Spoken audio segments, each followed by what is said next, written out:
तेजस्वी जी देखिए, सारी बातें माननीय मुख्यमंत्री जी ने स्पष्ट रूप से कह ही दिया है।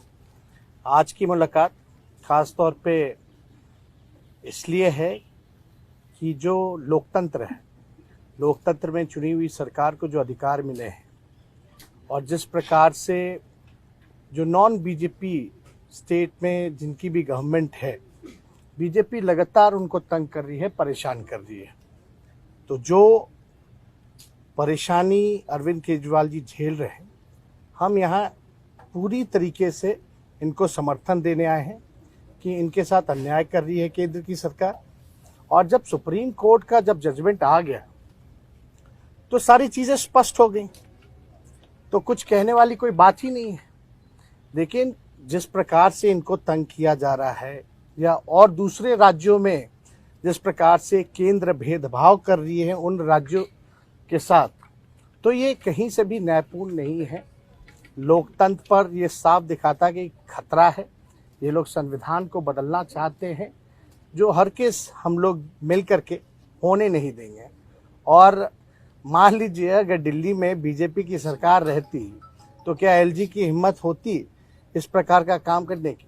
तो एक बात से पूरी तरीके से हम लोग विश्वास के साथ कह सकते हैं, जितना भी ये अरविंद केजरीवाल जी को सताएंगे, तंग करेंगे, ये उतने ही मजबूत होंगे। और मैं पूर्ण विश्वास के साथ कह सकता हूं कि बीजेपी कभी भी दिल्ली में वापसी नहीं करेगी। तो हम लोग सब लोग इनके समर्थन में हैं और सब लोग मिल करके हम लोग जो है देश हित के लिए काम करेंगे। मैं नीतीश जी का, तेजस्वी जी का और सभी जो गणमान्य नेता उनके साथ आए हैं उनका तहे दिल से शुक्रिया अदा करता हूं। जो सुप्रीम कोर्ट का आदेश आया था जिसमें सुप्रीम कोर्ट ने सारी पावर्स दिल्ली की चुनी हुई सरकार को दी थी, उसके बाद उसके 8वें दिन, सुप्रीम कोर्ट का आदेश आने के 8वें दिन, 8 दिन के अंदर उन्होंने अध्यादेश जारी करके सुप्रीम कोर्ट के ऑर्डर को पलट दिया। चुनी हुई सरकार की सारी शक्तियां छीन ली, सरकार को बिल्कुल पंगु बना दिया और सारी ताकत एलजी को दे दी कि अब एलजी दिल्ली चलाएंगे।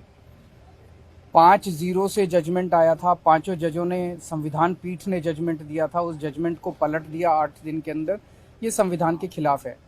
उसके बारे में नीतीश जी आज आए थे और उनसे काफ़ी डिटेल में चर्चा हुई। उन्होंने पूरी तरह से समर्थन जाहिर किया कि ये वो हमारे साथ हैं, दिल्ली के लोगों के साथ हैं और दिल्ली के साथ जो अन्याय किया है केंद्र सरकार ने, उन्होंने कहा कि इसका मिलके लड़ेंगे। और मैंने उनसे निवेदन किया, अभी वो पूरे देश के अंदर विपक्ष को एकत्रित करने में जुड़े हुए हैं। मैंने उनसे निवेदन किया कि अगर सारा विपक्ष इकट्ठा हो जाता है, नॉन बीजेपी सारी पार्टियां इकट्ठी हो जाती हैं, तो एक तरह से राज्यसभा के अंदर अगर ये इसको बिल के रूप में लेके आते हैं तो इसको बिल के रूप में हराया जा सकता है राज्यसभा के अंदर। और अगर राज्यसभा के अंदर ये बिल हार गया तो ये एक तरह से 2024 का सेमीफाइनल होगा। फिर एक मैसेज चला जाएगा पूरे देश के अंदर। ये बिल अगर हार जाता है तो मैसेज पूरे देश में जाएगा कि 2024 के अंदर बीजेपी की सरकार जा रही है। बहुत अच्छा। तो हम लोग आए हुए थे यहाँ, तो आए ही थे आपसे मिलने के लिए और इनको काफ़ी जो सुप्रीम कोर्ट का फैसला हुआ बहुत अच्छा लगा और हम लोग तो देखते ही रहे। अब उसके बाद जो कुछ भी करने की कोशिश हो रही है केंद्र सरकार के द्वारा, ये तो एक विचित्र बात है। अब आप जरा संविधान को देख लीजिए, क्या अधिकार है। जब गवर्नमेंट बनाई जाती है, इलेक्टेड सरकार बनती है, तो उनको जो अधिकार दिया गया है उसको कैसे आप हटा सकते हैं? ऐसा तो कुछ नहीं है। लेकिन अब किस तरह से हो रहा है, इसलिए तो हम लोग कह रहे हैं कि सारे देश में सब लोग एकजुट हों ताकि ये लोग संविधान का भी और किसी भी चीज का अपने ढंग से जो इधर से उधर कर रहे हैं और किस तरह का माहौल बन रहा है। अब दिल्ली में इनको लोगों ने किस तरह से बहुमत दिया है और किस तरह से सब लोग साथ हैं और हम लोग इस बात को मानते हैं कि काम कर रहे हैं, बहुत अच्छा काम कर रहे हैं। और उसके बाद सुप्रीम कोर्ट का भी फैसला हो जाए तो राज्य सरकार को जो अधिकार है काम करने का, उस काम को रोक दिया जाएगा। ये सब तो बहुत ही आश्चर्य का विषय है।